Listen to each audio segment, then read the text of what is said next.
गणपती बाप्पा मोरया. नमस्कार मित्रांनो, स्वागत आहे तुमचं सायन्सवाला दादा या आपल्या युट्यूब चॅनलवरती आणि समर्पण या आपल्या नवीन सायन्सच्या फ्रेश बॅचमध्ये.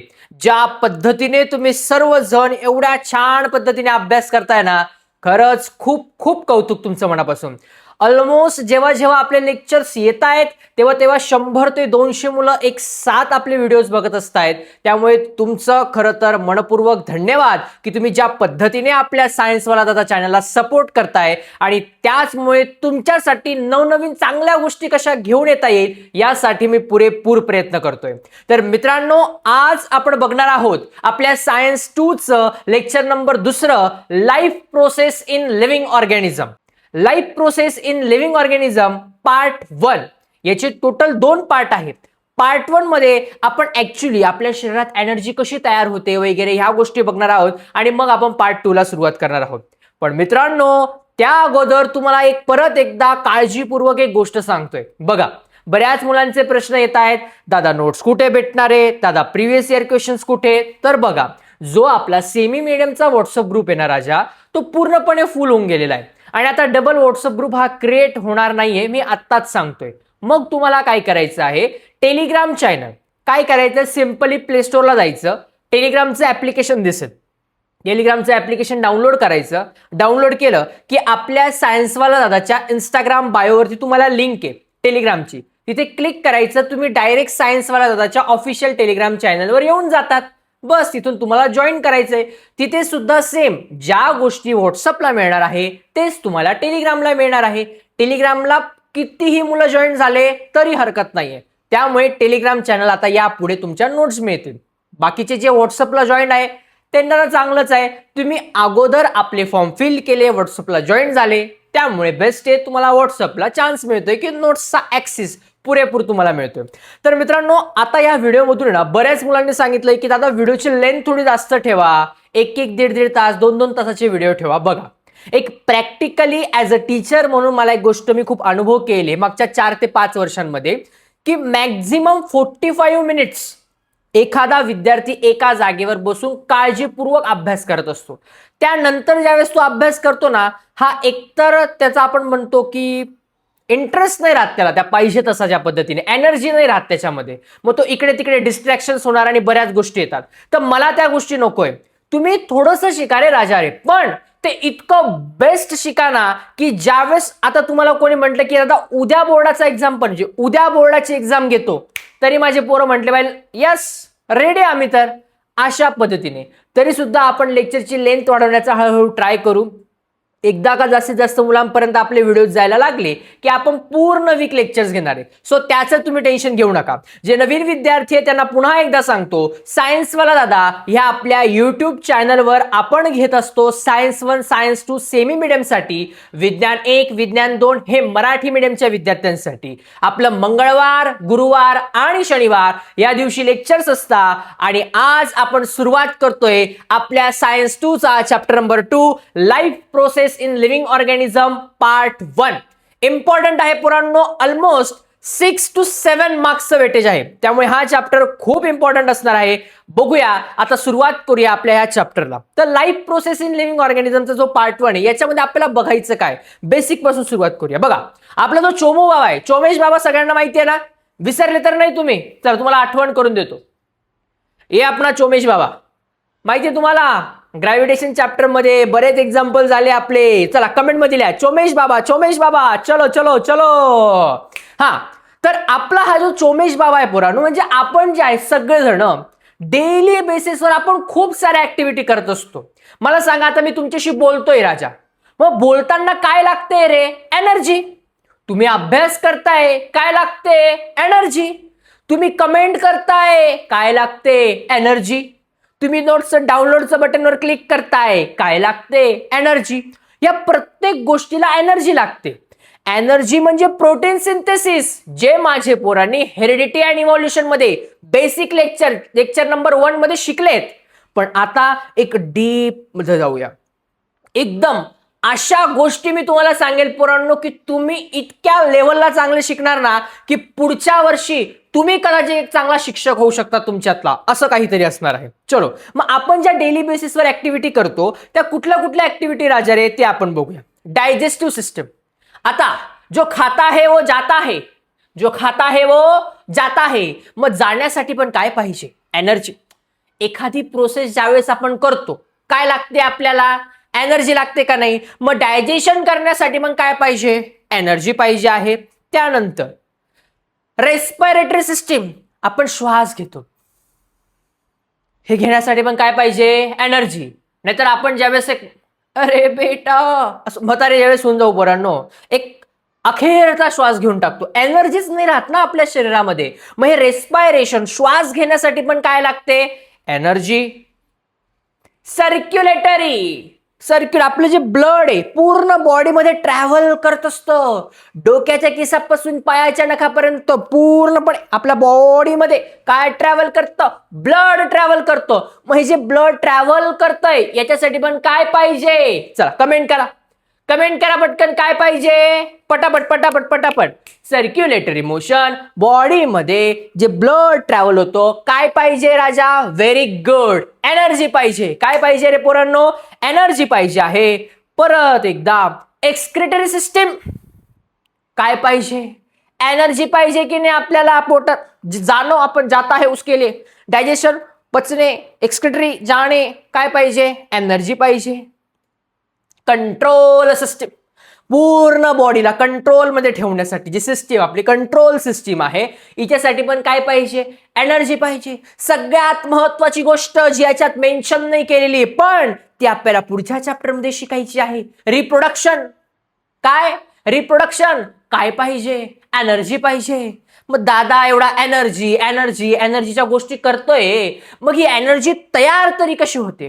ही एनर्जी मिळते तरी कशी आपल्या बॉडीमध्ये? हे आपल्याला या चॅप्टर मधून शिकायचंय. तर माझ्या पोरांना ही गोष्ट एकदम क्लिअर मध्ये झालेली असेल की आपण आपल्या बॉडीमध्ये, आपली जी ह्युमन बॉडी या वेगवेगळ्या फंक्शन सिस्टीम परफॉर्म करत असते. हे वेगवेगळे फंक्शन आपल्या बॉडीमध्ये होत असतात. मग हे फंक्शन ज्यावेळेस आपल्या बॉडीमध्ये होत आहेत त्याला काय लागते रे पोरांनो? एनर्जी. मग आता आपण सुरुवात करूया आपल्या चॅप्टरला. आता मुख्यतः एनर्जीचे सोर्सेस आहेत, काही इम्पॉर्टंट सोर्सेस बद्दल आपण बघूया. जे पुस्तकात मेन्शन आहे तेच पटापट घेणार आहे. एकदम आपण पूर्ण रायताने मांडून ठेवत सगळ्याच्या सगळं. जे कामाचं ते बोर्डाचं, जे बोर्डाचं नाही ते बिनकामाचं. हा, पण जिथे कुठे नॉलेजेबल असेल, जे माझ्या पोरांना कामात येणार आहे 11वी-12वीला जाताना, त्या गोष्टी सुद्धा मी सांगणार, जेणेकरून माझा पोरगा 11वी-12वीला गेल्यावरती त्याच्या बाजूला सीबीएसई बोर्ड, आयसीएससी कुठलाही बोर्ड असो, पण आपल्या पोराकडे त्या लेवलचं नॉलेज असेल ना की त्याला सायन्सचा रूह नस सायन्सची माहिती असेल आपल्या पोराला. असं. चलो, कार्बोहायड्रेट. मग आता कार्बोहायड्रेट म्हणजे पोरांना आता या कार्बोहायड्रेट मधून आपल्याला काय मिळतं? ग्लुकोज. बाबा ग्लुकोज कशामधून भेटतं आपल्याला? कार्बोहायड्रेट्स मधून भेटतं. मग आपण जे तांदूळ खातो, ब्रेड्स वगैरे असतात, गहू असतात, याच्यामधून काय भेटतं आपल्याला? कार्बोहायड्रेट्स. काय भेटतात रे?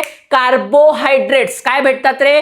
कार्बोहायड्रेट्स. पोरांनो परत एकदा विनंती करतो, माझे जे आपल्या अगोदरचे पोरे त्यांना तर सवय लागली असेल हळूहळू, जे मी बोलतोय रिपीट करायचं आहे. का रिपीट करायचंय मला सांगा? कार्बोहायड्रेट्स बऱ्याच मुलांसाठी नवीन शब्द आहे. म्हणजे नवीन शब्द हे आपल्या लक्षात कसं राहणार? वारंवार रिपीट केल्यावरती. मग मी जर रिपीट करतोय तर मला लक्षात ठेवायचंय का? पेपर मला द्यायचा आहे का? नाही, पेपरला तुम्हाला जायचंय. जेवढं माझ्या मागे रिपीट करणार तेवढं लक्षात राहील. झोपेतून कार्बोहायड्रेट ग्लुकोज असं तुमच्या लक्षात असं पाहिजे. चला, कार्बोहायड्रेट कशापासून भेटतात रे? ग्लुकोज पासून. कार्बोहायड्रेट मधून काय भेटतं आपल्याला? ग्लुकोज भेटतं. मग फॅट. आता फॅट मधून आपल्याला काय भेटतात? फॅटी ऍसिड भेटतात. फॅट्स मधून काय भेटतात? फॅटी ऍसिड भेटतात. म्हणजे काय राजा? आता ते आपण बघूया. मला सांगा, जे तुम्ही चीज खातात, बटर्स खातात, तूप खातात, किंवा जे आल्मंड्स आपण ज्याला काजू बदाम खातात, मग जे काजू बदाम वगैरे ह्या ज्या चांगल्या चांगल्या गोष्टी तुम्ही खातात त्याच्यामधून आपल्याला काय शरीरात भेटतो? फॅट भेटतं. काय मिळतं? फॅट. याच्यापासून आपल्याला फॅटी ऍसिड मिळतं. काय मिळतं रे? Fatty acid. आता लिपिड. अंडे, मासे, जे मांसाहार पदार्थ आहे याच्यापासून आपल्याला काय भेटतात? लिपिड्स. अमायनो ऍसिड्स तयार होतात. काय तयार होतात? Amino acids. लगेच आपल्या सायन्स वाला दादाच्या पोरांना लक्षात आलं असेल. अमायनो ऍसिड दादाने सांगितलंय science 2 chapter number 1 amino acid protein, एक एक अमायनो ऍसिड येत जातो एका ठिकाणाहून रायबोसोम एक एक 3-3च्या कोडॉनसोबत ट्रान्सफर होत जातो. लक्षात येतंय? बघा, बेसिक फाउंडेशन जर का तुमचं क्लिअर असेल ना तर इमारत किती पण बिल्डिंग मोठी बांधा, काहीच प्रॉब्लेम येत नाही. नाहीतर तुमचं फाउंडेशन जर का बेसिक क्लिअर नाहीये आणि मग तुम्ही 10 मजले बांधा नाही तर 15 मजले बांधा नाही तर 100 मजले बांधा, बिल्डिंग कोसळणार. त्यामुळे बेस क्लिअर असणं इम्पॉर्टंट आहे. तर माझ्या पोरांना समजलं, जे कार्बोहायड्रेट आहे त्याच्यापासून आपल्याला ग्लुकोज भेटतं. काय भेटतं रे? ग्लुकोज मिळतं. फॅट्स मधून आपल्याला फॅटी ऍसिड मिळतात. फॅट मधून आपल्याला काय मिळतं? Fatty acid. फॅट मधून आपल्याला काय मिळतं? Fatty acid. Very good. Lipids मधून आपल्याला काय मिळतं? Amino acid. काय मिळतं रे राजा? Amino acid. Group of amino acid ज्यावेळेस एकत्र येतात त्यावेळेस आपल्याला माहिती प्रोटीन तयार होतं. ग्रुप ऑफ अमायनो ऍसिड एकत्र येतात तेव्हा काय तयार होतं? प्रोटीन तयार होतं. लक्षात आलंय? चलो पुढे. Source of carbohydrates. आता आपल्याला हे जे कार्बोहायड्रेट हे जसं मी तुम्हाला सांगितलं कशा कशातून मिळतात रे पोरांनो, गहू, बाजरी किंवा तुमचे जे ब्रेड्स आहे याच्यामधून आपल्याला काय मिळत असतो? कार्बोहायड्रेट्स मिळत असतो. मग हे कार्बोहायड्रेट कुठले कुठले फॉर्म्स ज्यातून आपल्याला कार्बोहायड्रेट मिळतं? मिल्क, दूध, गरम गरम. तुम्ही ग्रॅव्हिटेशन चॅप्टर मध्ये शिकले ना पोरांनो, गम्म गम्म दुधूचा वर्ग. मिल्क मधून आपल्याला काय भेटतं रे पोरांनो? एनर्जी. मस्तपैकी काय भेटते? एनर्जी. कार्बोहायड्रेट्स तिथून मिळतात. फ्रुट्स, वेगवेगळे जे फळं आहे हे फळं खाल्ल्यावर आपल्याला काय मिळतात? कार्बोहायड्रेट्स. जागरी, केन शुगर्स म्हणजे गुळ, गुळ मधून आपल्याला काय मिळतात रे? कार्बोहायड्रेट्स. व्हेजिटेबल्स, त्याच्यानंतर पोटॅटोज, स्वीट पोटॅटोज, त्याच्यानंतर स्वीट मीट, त्याच्यानंतर वेट, मेज, रागी, ज्वार, मिलेट, राईस. या सर्वांमधून आपल्याला काय मिळत असतं? कार्बोहायड्रेट्स मिळत असतं. काय मिळत असतं रे राजा? कार्बोहायड्रेट्स मिळत असतं. काय मिळत असतं रे? कार्बोहायड्रेट. आता प्रश्न परत एकदा, दादा पेपरला हे येणार का? बेटा रे हे सोपं आहे ना, मग बोर्डाला विचारणार का? नाही, खूप रेअर चान्सेस आहे बोर्डाला असं काहीतरी विचारतात. मग आता तुम्हाला मी सांगणार एक अशी गोष्ट जी बोर्डला बऱ्याच वेळा विचारली जाते. तुमच्या शाळेतल्या ज्या युनिट टेस्ट असेल किंवा तुमची सामाईची एक्झाम असेल पोरांनो, त्यामध्ये 100% तुम्हाला बघायला मिळणारी एक गोष्ट आहे ती म्हणजे 1 ग्रॅम ऑफ कार्बोहायड्रेट जर का आपण खाल्ले त्याच्यामधून आपल्याला 4 किलो कॅलरी एनर्जी भेटते. 4 किलो कॅलरी. 4 किलो कॅलरी एवढी आपल्याला एनर्जी मिळते. 1 ग्रॅम कार्बोहायड्रेट खाल्ल्यावरती आपल्याला 4 किलो कॅलरी एनर्जी मिळते. 1 ग्रॅम ऑफ कार्बोहायड्रेट खाल्लं की आपल्याला 4 किलो कॅलरी एनर्जी मिळते. दादा झाले 5 मार्क फिक्स आमचे. असं नसतं हे. ज्यादा नहीं देवत है वह कम देवत है. मग कम मार्क देवत है मतलब एकच मार्क मिळणार. 1 ते 2 मार्क्स एकच मी तर म्हणतो. हे कुठे येणार राजा? तुमच्या मॅच द पेअर मध्ये, फिल इन द ब्लँक्स मध्ये हे येतात. अरे दादा fill in the blanks easy आहे ब्रो. कस काय? पहिल्याचं दुसरं, दुसऱ्याचं तिसरं. शाळेमध्ये खरं खरं सांगायचं, एकदम खोटं नाही बोलायचं. शाळेमध्ये 9वीच्या ज्यावेळेस एक्झाम चालू होत्या शेवटच्या, शेवटी तुम्ही कन्फर्म तरी करता हे पहिल्याचं काय, दुसऱ्याचं काय असं. आणि तुमच्या सोबत आहे ना, प्रत्येकासोबत असं होत असेल बघा की वर्गात येणार तुमचा एक मित्र असतो ज्याने काहीच अभ्यास केलेला नसतो वर्षभर, एकदम चिल लाईफमध्ये, आणि एकाने खूप अभ्यास केला असतो तरी पण तो टेन्शन घेतो. अरे यार कसं होईल, काय होईल, कुठला प्रश्न येईल, मला टेन्शन आलेलं असं त्याचे एक्सप्रेशन असतं. आणि तो चिल, टेन्शन नाही घ्यायचं. टेन्शन घेऊन काय झालंय, मस्त आरामात राहतो, पेपरला बसतो, जेवढे येते तेवढं लिहून काढतो. नंतर आगे वाले बोलो जय माता दी, पिछे वाले बोलो जय माता दी करून पेपर लिहितो, झालं, बाहेर पडतो. याचा अर्थ असा नाही की कॉपी करा, टेन्शन कमी घ्या. जो पेपर मुवमेंट आहे ना सगळ्यात चिल राहतो ना पोरांनो, तो सगळ्यात जास्त चांगला पेपर देतो. आणि तुम्हाला सांगतो ना काय होतं माहितीये का, जर तुम्ही वर्षभर अभ्यास केला नाही ना, एक कुकर असतो, कुकर, तो प्रेशर कुकर कसं आहे की ज्यावेळेस त्याला प्रेशर येतो मग शिट्टी वाजते, फुसकन शिट्टी बाहेर निघते. बस जर तुम्ही वर्षभर अभ्यास केला असेल तर काही प्रॉब्लेम नाहीये, पण एंडला ज्यावेळेस बोर्ड येतो, प्रेशर क्रिएट होतं, मग ती शिट्टी बाहेर येते फुसकन, मग तुम्ही आजारी पडायला सुरुवात होऊन जातात. बरेच चांगले पोरं जेव्हा बोर्डचा शेवटचा पेपर किंवा शेवटचे दिवस यायला लागतात ना, पोरं आजारी पडायला लागतात. का? प्रेशरने हँडल करून मग शिट्टी वाजणार फुस. मग ती शिट्टी जर का, ते प्रेशर जर का आत्तापासूनच रिलीज करायचं असेल तर एक आणि एक दिवस राजांनो खूप महत्वाचा आहे. प्रत्येक दिवशी अभ्यास करणं इम्पॉर्टंट आहे. थेंबे थेंबे तळे साचे. चला, 1 ग्रॅम ऑफ कार्बोहायड्रेट जर का तुम्ही खाल्ले तर किती एनर्जी भेटते? 4 kilo calorie. 4 kilo calorie, 4 kilo calorie एवढी आपल्याला एनर्जी मिळते. चलो नेक्स्ट. आता एकदम नीट फॉर्म मध्ये एनर्जी कशी तयार होते ना याचा एक ओव्हरव्ह्यू देऊया. बघा नीट पोरांनो, आपला चोमेश बाबा आहे, बाबा चोमेश आलेले आहे त्या ठिकाणी टोपी घालून. मग आता हा जो चोमेश बाबा याला काय पाहिजे रे पोरांनो? एनर्जी पाहिजे, आपल्या सगळ्यांना माहितीये. पण एक बेसिक पासून जाऊया. आता आपण एक मुलगा आहे आपला, याला मला सांगा, याच्या डोक्याच्या केसापासून पायाच्या नखापर्यंत काय आहेत? सेल. डोक्याच्या केसापासून पायाच्या नखापर्यंत काय आहेत? सेल. आता जर कोणी विचारलं सेल म्हणजे काय आहे तर इकडे येऊन सम्माटा देईन मी तुम्हाला पोरांनो. मला सांगा, lecture number 1 heredity and evolution मध्ये मी सांगितलंय, पण तरी एकदा बेसिक तुम्हाला सांगतो. आपली पूर्ण बॉडी ही सेल पासून तयार झालेली. कशापासून तयार झालेली आहे? सेल पासून. पुढे आहेत, मी टाकलंय सेलच्या काही डायग्राम ज्याच्यावरून तुम्हाला समजणार आहे. मग हे सेल कसे दिसतात बघा, हे असे सेल. आपली पूर्ण बॉडी सेल पासून तयार झालेली आहे. मग हे जे सेल आहे ह्या वेगवेगळ्या ऍक्टिव्हिटी परफॉर्म करतो. माझ्या पोरांनी बघितलं आहे, digestive system, excretory system, respiratory system, reproduction, या सगळ्या गोष्टी ज्यावेळेस तो परफॉर्म करतो, ऍक्टिव्हिटी परफॉर्म करतो, त्यावेळेस त्याला काय पाहिजे आहे? एनर्जी पाहिजे. मग ही एनर्जी त्याला कुठून भेटणार आहे पोरांनो? फूड. मग तो काय खाणार आहे पोरांनो? फूड खाणार. मग हे जे फूड आहे याच्यातून जी एनर्जी आपल्याला मिळते, मग ती पोटाला, आपल्या शरीराला माहिती का हिला एनर्जी मिळतात? नाही. आपण पहिल्या चॅप्टरमध्ये शिकलो तो पोरांनो, कोडॉन्स असतात. म्हणजे एका कोड फॉर्म मध्ये स्ट्रक्चर असतं. मग ही जेवढी एनर्जी आहे, हे जे ग्लुकोज आहे, हे एकंदरीत आपल्या बॉडीमध्ये कुठल्या फॉर्म मध्ये राहतं त्याला म्हणतात तरी काय? त्याला म्हणतो आपण एटीपी. काय म्हणतो रे? एटीपी. एटीपी म्हणजे काय? Adenosine triphosphate. Adenosine triphosphate. कोणाचा पेट? फॉस्फेटचा पेट. कोणाचा पेट? फॉस्फोचा पेट. ॲडिनोसाइन triphosphate. Adenosine triphosphate. Adenosine triphosphate. Repeat रे, रिपीट करायचंय पटापट पटापट. आणि पोरांनो, मी एक गोष्ट खूप ऑब्झर्व केली. बरेच मुलं काय करतात, लेक्चर चालू आहे, खाली नुसते मेसेज करत राहणार किंवा ते चॅट करत राहणार. मला एक गोष्ट सांगा, गरजेचं आहे का? अजिबात नाही.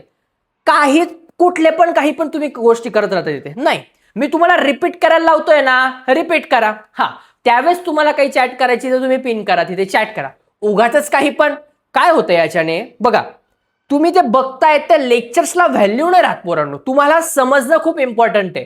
त्यानंतर अजून एक गोष्ट, तुम्ही असं 7 वाजता ज्यावेळेस व्हिडिओ बघता, व्हिडिओ आपला संपून जातो, मग थांबले का? नाही, थांबायचं नाहीये. त्याच्यानंतर आपण ज्या गोष्टी शिकलोय ना, ते पुस्तकात एकदा चेक करत चला, वाचत चला. बस रिव्हिजन होऊन जाईल तुमची. दुसरी गोष्ट, जर काही अडचण असेल, बरेच मुलं म्हणतात डाऊट आहे, व्हिडिओ रिपीट बघा. कारण की ज्यावेळेस लेक्चर आपण घेत असतो ना, एकूण एक गोष्ट खूप क्लीनली समजलेली असते. बट बघा, प्रत्येक जी रेल्वेच्या गाड्या असतात, प्रत्येक गाड्या 1 नंबरलाच पोहोचतात का रे? नाही. टायमिंग असतं, कोणाला थोडंसं लेट होतं, थोडंसं लेट समजतं, प्रॉब्लेम नाही ना. रिपीट करा. व्हिडिओ एकदाच बघू शकतात का? नाही, मल्टिपल टाइम आपल्या युट्यूब चॅनलवर अवेलेबल आहे, त्यामुळे टेन्शन घ्यायचं नाही. चला, एक मुलगा आहे, पूर्ण डोक्याच्या केसापासून पायाच्या नखापर्यंत सेल पासून आपली बॉडी तयार झालेली आहे. मग हे जे सेल आहेत राजा रे, ह्या सेलला एनर्जी कुठून भेटणार? फूड पासून. मग तो काही ना काही फूड खाणार. मग ही एनर्जी आपल्या शरीरात बॉडीमध्ये कुठल्या फॉर्म मध्ये असते? एटीपीच्या फॉर्म मध्ये असते. एटीपीला काय म्हणतात? ॲडिनोसाइन ट्रायफॉस्फेट. काय म्हणतात रे? ॲडिनोसाइन ट्रायफॉस्फेट. रिपीट करा, ॲडिनोसाइन ट्रायफॉस्फेट. Adenosine triphosphate. लक्षात आले? ह्या ज्या नवीन स्पेलिंग आहे, ज्यांना स्पेलिंग मिस्टेक करायचा त्रास जेव्हा समजत नाही किंवा प्रॉब्लेम येतो, इश्यूज येतो, बरेच मुलांनी सांगितलंय की दादा आम्ही सेमी मीडियमला आहे, पण त्या इंग्लिशच्या स्पेलिंग आहेत ना, त्या काही आम्हाला जमत नाही. सिम्पल आहे. ज्या स्पेलिंग तुम्हाला अवघड वाटलंय, एकदा लिहून काढा. चॅप्टर संपला की 5-5 वेळा ती स्पेलिंग लिहून काढा. Simple is that. काहीच टेन्शन घ्यायचं नाही, एवढं काही विशेष नाही त्याच्यामध्ये. आता सगळ्यात इम्पॉर्टंट गोष्ट आहे, ही जी एनर्जी आपली तयार झाली पोरांनो, म्हणजे एनर्जी कशी बघते तुम्हाला समजलंय की एनर्जीचा फ्लो काय आहे, ही गोष्ट तुम्हाला समजली. मग ही तयार कशी होते? आता मी तुम्हाला एक सगळ्यात महत्वाची गोष्ट जी तुम्हाला सांगायला चाललोय ना, ती एवढी क्लिअर तुम्हाला समजेल की तुम्ही म्हणा, अरे दादा अशी एनर्जी आपल्या शरीरात तयार होते. तर बघा, आतापर्यंत आपल्याला काय सांगितलंय? आपण जेवण करतो, जेवण केल्यानंतर मला एक गोष्ट सांगा, जी पोळी आहे, आपण पोळी खाल्ली, भाजी पोळी खाल्ली आता समजून घ्या, मग ती पोळी अशी पूर्ण जाती का रे शरीरातून, अशी पूर्ण आपल्या शरीरात जाते का वाकडी तिकडे? नाही.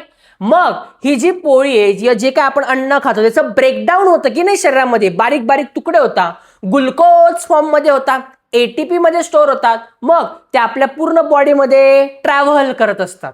मग मला सांगा, हे जे आपण जेवण करतो हे कट करायचं काम कोण करतं? मग कोण जण, दादा पोटात, पोटात होतं सर, पोटात. अरे नाही, पोटात नाही होते, मग कुठे होतं आणि कसं होतं? सगळ्यात महत्वाची गोष्ट तर कसं होतं. मग आता मी तुम्हाला एक गोष्ट जर सांगितली तर तुम्ही चप्पल काढून मला मारशाल, असं करू नका, पण पहिले ऐकून घ्या. तुम्ही म्हणणार दादा आपण जेवण करतो, पोटात टाकतो, पोटात काहीतरी ऍसिड असेल, मस्तपैकी जेवणचा भरताव असेल आणि डायरेक्ट जात असेल. नाही हो, असं नाही होत ते. आता आपण जे काही आपल्या बॉडीत अन्न खातो त्यासोबत आपण रेस्पायरेशन करत असतो, श्वास घेत असतो. मग आपण जो श्वास घेतो, आपण जे ऑक्सिजन आपल्या शरीरात घेतो त्याच्याद्वारे ह्या फूडचं ब्रेकडाऊन होतो आणि मग आपल्यासाठी तयार होते एनर्जी. तुम्ही म्हणा दादा आपण श्वास घेतो त्याच्याद्वारे एनर्जी तयार होते? एक सिंपल प्रश्न आहे. लहानपणापासून आपल्याला सांगितलं जातं शाळेमध्ये, पोरांनो आपण ऑक्सिजन घेतो आणि कार्बन डायऑक्साईड सोडतो, बरोबर आहे ना? असं सांगितलं ना शाळेमध्ये, ऑक्सिजन घेतो कार्बन डायऑक्साईड सोडतो. का का ऑक्सिजन घेतो आणि का कार्बन डायऑक्साईड सोडतो विचारलं कधी? नाही सर. सरांनी सांगितलं, फळ्यावरती लिहिलं, आपण ऑक्सिजन घेतो कार्बन डायऑक्साईड सोडतो. झालं. आम्हाला काय करायचंय, आम्हाला थोडी सायंटिस्ट बनायचंय. उद्या उठून तुमचा मुलगा तुम्हाला विचारेल, म्हणजे मोठे होणार ना, बाळ होईल ना, बच्चा व्या व्या करायला, पप्पा पप्पा म्हणे, मम्मी मम्मी म्हणेल तुम्हाला. मग तो तुम्हाला विचारेल, पप्पा पप्पा मम्मी मम्मी, की हे जे ऑक्सिजन आपण का घेतो आणि कार्बन डायऑक्साईड आपण का सोडतो? मग तेव्हा तुम्ही म्हणणार, अच्छा नाही, आम्हाला तर आमच्या सरांनी सांगितलं होतं ऑक्सिजन घेतो आणि आपण कार्बन डायऑक्साईड सोडतो. हे असे उत्तर दिलं जाते. काय म्हणन, या रतळ्यालाच किंवा या रतळीलाच काही माहित नाही, हे माझ्याकडून एक्सपेक्ट करतोय की मी 90% मिळवावे. असं चालेल का?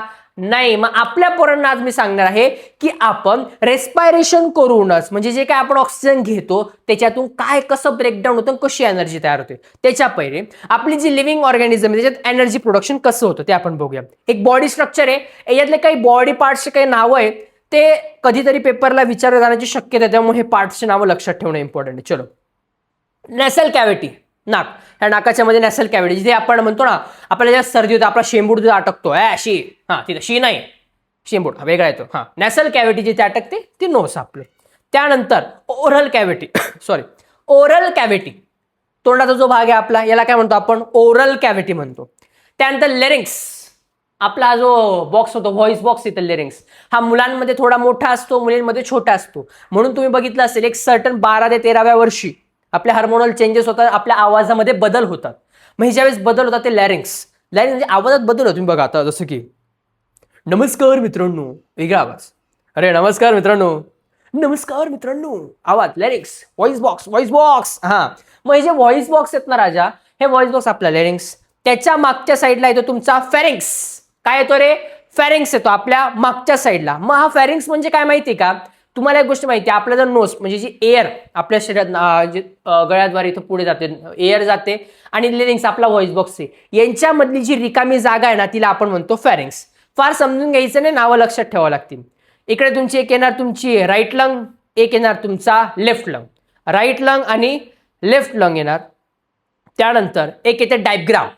डायग्राम म्हणजे काय? सगळ्यात महत्वाची गोष्ट आहे पोरांनो. बघा, आपली जी चेस्ट आहे, इथपर्यंत चेस्ट, त्याच्या मागे आपला स्टमक किंवा डायजेस्टिव्ह सिस्टीम आहे.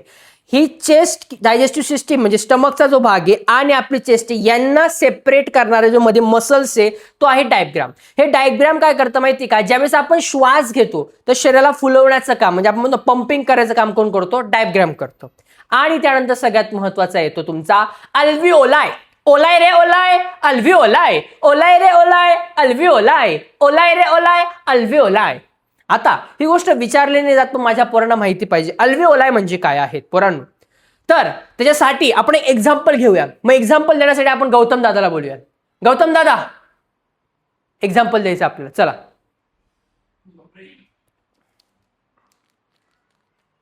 मग आता या या या पटकन या. तर आपण गौतम दादांना देऊया फुगा. चला चला टाका टाका कमेंटमध्ये करा, गौतम दादा प्रॅक्टिकल करा. चलो हे घ्या. हां चालेल, इकडे यावं लागणार तुम्हाला.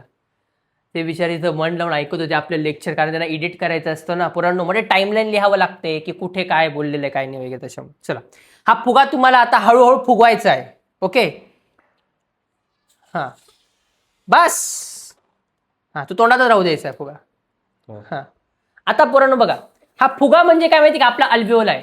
आता ज्यावेळेस आपण श्वास घेतो तो फुगा फुलतो. श्वास सोडा, हवा काढा त्याच्यातून. आपण श्वास सोडून दिला, परत फुगवा, अल्व्हिओल फुगला.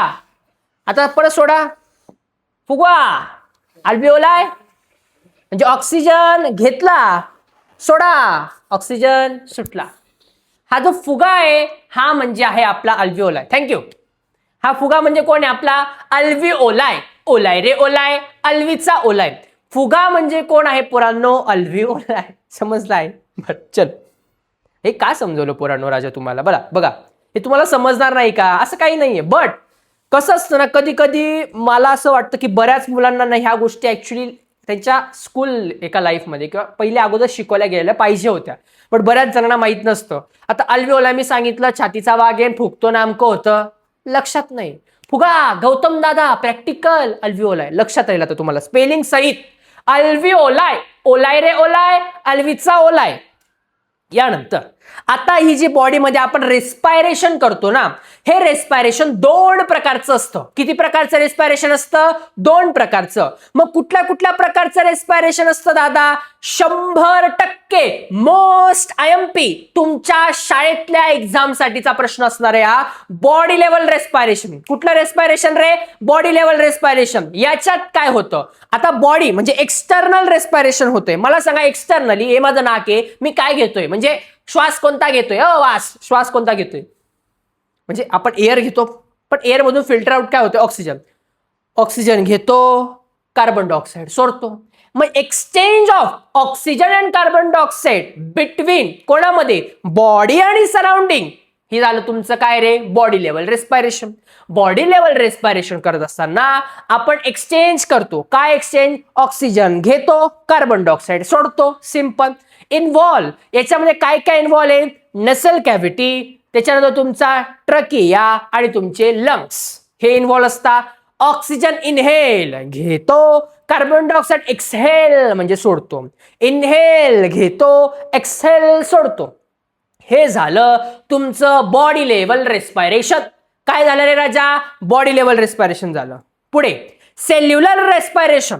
कुठलं रेस्पायरेशन रे? सेल्युलर. इंटरनल सेलच्या मध्ये जे रेस्पायरेशन होतं त्याला म्हणायचं सेल्युलर रेस्पायरेशन. काय म्हणणार रे? सेल्युलर. माझ्या पोरांना माहिती पाहिजे सेल. डोक्याच्या केसापासून पायाच्या नखापर्यंत काय रे? सेल. डोक्याच्या केसापासून पायाच्या नखापर्यंत काय येत रे? सेल. मग हे जे सेल आहेत पुरांनो, याच्यामध्ये काय होतं, सेल्युलर रेस्पायरेशन मध्ये सेलमध्ये कसं रेस्पायरेशन होतं ते बघा. Food stuff are oxidise inside the cell. Food stuff, आपण जे काही अन्न खातो, मला सांगा भात खातो, मग भात म्हणतो पोटात मी इथे जातो, पोळी तू इथे जा आणि वरण तू इथे जा, असं होतं का? नाही, पूर्णपणे एकत्र. एक food stuff are oxidise, oxidise त्याचं ब्रेकडाऊन होतं. कुठे होतं? सेलच्या मध्ये. आपण जे फूड खातो ब्रेकडाऊन होतं कुठे? सेलमध्ये. कधी होतं हे? Occurs with oxygen. जेव्हा याच्यासोबत ऑक्सिजन येतो तेव्हा हा ब्रेकडाऊन होतो. जर ऑक्सिजन आला आणि जे फूड आहे आपल्या पोटातलं त्याचं ब्रेकडाऊन केलं त्याला म्हणायचं एरोबिक रेस्पायरेशन. काय म्हणायचं? Aerobic respiration. दादा दादा एरोबिक काय दादा आणि अनेरोबिक काय बेटा? When dada is here then why to fear. एक एक गोष्ट डिफरन्स बिटवीन सांगणार आहे, आता लक्षात ठेवा. Occurs without oxygen. जर ऑक्सिजनचा इन्व्हॉल्वमेंट नसेल तर त्याला म्हणायचं अनएरोबिक रेस्पायरेशन. काय म्हणायचं? Anaerobic respiration. एनर्जी रिलीज केली जाते. आपली जी एनर्जी आहे ती रिलीज केली जाते. कशाद्वारे? एटीपी. एटीपी म्हणजे काय? Adenosine triphosphate. कमेंट पटापट कमेंट करा. एटीपी म्हणजे काय? Adenosine triphosphate. स्पेलिंग नीट रे. लिरे लिरे लिहिरे, स्पेलिंग नीट लिहा पटापट. Adenosine triphosphate, adenosine triphosphate. Very good, very good. Adenosine triphosphate, very good. मस्त मस्त मस्त रिस्पॉन्स येत आहे बच्चा. हुशार आहे रे. तुम्हाला सांगतो आपले पोरं खरंच खूप हुशार आहे. फक्त त्यांना योग्य त्या गायडन्सची गरज आहे बस. बाकी त्यांना काहीच नकोय. मला माहिती आहे आपल्याला असं पोरांपर्यंत शिकवायचं आहे ना की उद्या उठून आपले पोरं म्हण दादा तुझ्यापेक्षा भारी आम्ही शिकवू शकतो. एवढ्या गॅरंटीने देतो, एवढं नॉलेज तुमच्यापर्यंत पोहोचणार आहे. टेन्शन नका घेऊ तुम्ही. सेल्युलर म्हणजे सेल्युलर लेवलचं रेस्पिरेशन काय? फूड स्टॉप आहे, ऑक्सिडाइज होतं इनसाइड द सेल म्हणजे ब्रेकडाऊन होतं. ब्रेकडाऊन म्हणजे काय? तुकडे तुकडे होता कुठे? सेलमध्ये. मग हे तुकडे करण्यासाठी कोणाची मदत होते? ऑक्सिजनची. मग ऑक्सिजन आला तर एरोबिक रेस्पिरेशन. विदाऊट ऑक्सिजन जर का ब्रेकडाऊन झालं त्याला म्हणायचं अनएरोबिक रेस्पिरेशन. हे सगळं झाल्यानंतर काय रिलीज होते? तुमचा एटीपी रिलीज होते. ॲडिनोसाइन ट्रायफॉस्फेट, ॲडिनोसाइन ट्रायफॉस्फेट. चलो बच्चा. Cellular respiration. पोरांनो आता खूप इम्पॉर्टंट पार्ट मी तुम्हाला सांगतोय. राजा रे काळजीपूर्वक ऐक, काळजीपूर्वक ऐक, काळजीपूर्वक ऐक. चल. C6H12O6 glucose. C6H12O6 म्हणजे तुम्ही म्हणा ग्लुकोज नाही, ग्लुकोज येते बट तुम्हाला लक्षात द्या म्हणून ग्लुकोज नाही. तुम्ही म्हणणार बाबो याचे बोलायचे वांदे असं नाहीये. हा, C6H12O6 म्हणजे काय? ग्लुकोज. आता आपल्या शरीरात आपण फूड खातो. फूड खातो म्हणजे काय? ग्लुकोज आपल्या शरीराला भेटतं. मग हे जे ग्लुकोज आहे याला ब्रेकडाऊन करण्यासाठी ऑक्सिजन आपण घेतो. ऑक्सिजन गेला, हा फूडला काय करतो? ब्रेकडाऊन करतो. मग हे ब्रेकडाऊन झालं काहीतरी केल्याने काहीतरी होणार. लेक्चरमध्ये तुम्हाला माहिती, आता ह्या गोष्टी रिपीट करा तुम्ही, सवय लावून घ्या. काहीतरी केल्याने काहीतरी होणार. मग आता आपल्या शरीरात ग्लुकोज प्रेझेंट आहे. तिकडून ऑक्सिजन आला, ऑक्सिजन म्हणणार बच्चा ग्लुकोज. हम दोनों मिलके करते हैं कुछ करते हैं, हम रिएक्शन करते हैं करते. मग रिएक्शन होणार. या दोघांची ज्यावेळेस रिएक्शन होणार मग बाहेर काय पडणार? Carbon dioxide. बाहेर काय पडणार? H2O वॉटर आणि एटीपी ॲडिनोसाइन ट्रायफॉस्फेट. जेव्हा ग्लुकोज आणि ऑक्सिजन ब्रेकडाऊन होत असतं त्यावेळेस बाहेर पडतो कार्बन डायऑक्साईड. मग कार्बन डायऑक्साईड कामाचा का बिनकामाचा? बिनकामाचा. सोडून देतो. H2O वॉटर कामाचा का बिनकामाचा? कामाचा. त्याचा आपण यूज करतो. एटीपी ॲडिनोसाइन ट्रायफॉस्फेट कामाचा का बिनकामाचा? कामाचा.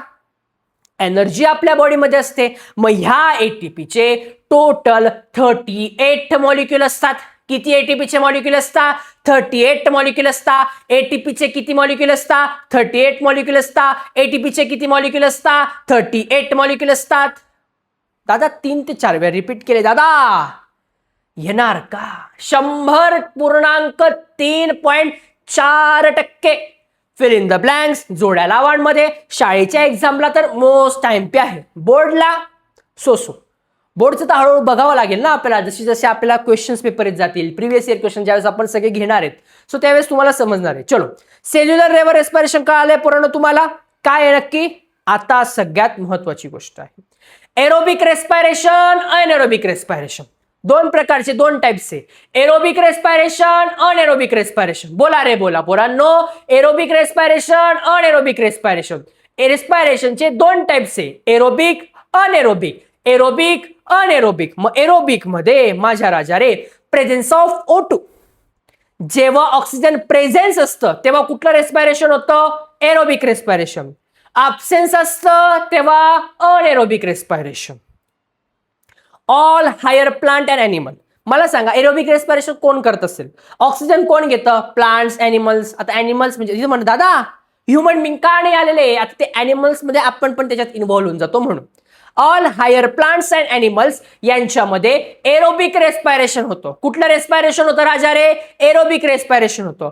अनएरोबिक रेस्पिरेशन कोणामध्ये होतं रे? मग ऑब्व्हियस आहे तुमचे जे मायक्रो ऑर्गॅनिझम्स आहे, छोटे छोटे सूक्ष्मजीव, त्यांच्यामध्ये काय होतं? Anaerobic respiration. Micro organism, macro organism म्हणजे आपण. मॅक्रो म्हणजे मोठे, मायक्रो म्हणजे छोटे. मग पुढे मोर एटीपी एनर्जी रिलीज होते. मला सांगा ऑक्सिजन आला, ब्रेकडाऊन फास्ट होणार आहे. जर ब्रेकडाऊन फास्ट झालं म्हणजे जास्त झालं तर ऑब्व्हियसली एटीपी ॲडिनोसाइन ट्रायफॉस्फेट जास्त भेटणार आहे. ॲज कम्पेअर टू अनएरोबिक मध्ये लेस एटीपी एनर्जी रिलीज होते. ग्लुकोज कम्प्लिटली ऑक्सिडाइज, जो ग्लुकोज आहे हा पूर्णपणे ऑक्सिडाइज होऊन जातो. कशामध्ये? एरोबिक रेस्पिरेशन मध्ये. कशामध्ये रे राजा? एरोबिक रेस्पिरेशन मध्ये ग्लुकोज कम्प्लिटली ऑक्सिडाइज. ऑक्सिडाइज म्हणजे काय? विघटन, ब्रेकडाऊन होणे. अनएरोबिक रेस्पिरेशन मध्ये ग्लुकोज इनकम्प्लिटली ऑक्सिडाइज होतं. अनएरोबिक रेस्पिरेशन मध्ये ग्लुकोज इनकम्प्लिटली ऑक्सिडाइज होतं. The end product are CO2 and water. जे एंड प्रोडक्ट आहे फायनली आपल्याला काय भेटतं? कार्बन डायऑक्साइड आणि वॉटर भेटतं. काय मिळतं रे राजा? कार्बन डायऑक्साइड आणि वॉटर मिळतं. कशातून? एरोबिक रेस्पिरेशन मधून. आणि अनएरोबिक रेस्पिरेशन मध्ये एंड प्रोडक्ट जे आहे कार्बन डायऑक्साइड आणि ऑर्गॅनिक ऍसिड, अल्कोहोल, हे सगळ्या गोष्टी भेटतात अनएरोबिक रेस्पिरेशन मध्ये. ऑलमोस्ट मी तुम्हाला 4 ते 5 पॉईंट तुम्हाला इथे दिलेले. अजून एक 6-7 किंवा व्हॉट एव्हर जे काय असेल ज्यावेळेस मी नोट्स प्रोव्हाइड करेल त्याच्यात तुम्हाला मिळून जातील. पोरांनो, नोट्स खूप इम्पॉर्टंट आहे.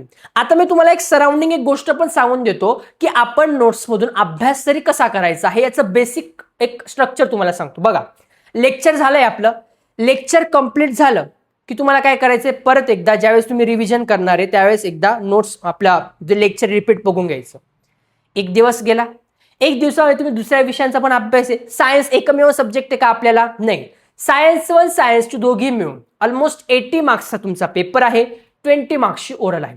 100 पैकी काही पण करून मिनिमम आपल्याला 85च्या पुढे मार्क्स मिळवायचे म्हणजे मिळवायचे. 90च्या अबव सुद्धा जातात. ऑफलाईनला 98, 95, 92 बऱ्याच मुलांना आपण मिळवून दिलेले आहेत. मिळवून दिलेले आहेत म्हणजे त्या मुलांच्या मेहनतीने त्यांना मिळालेले आहेत.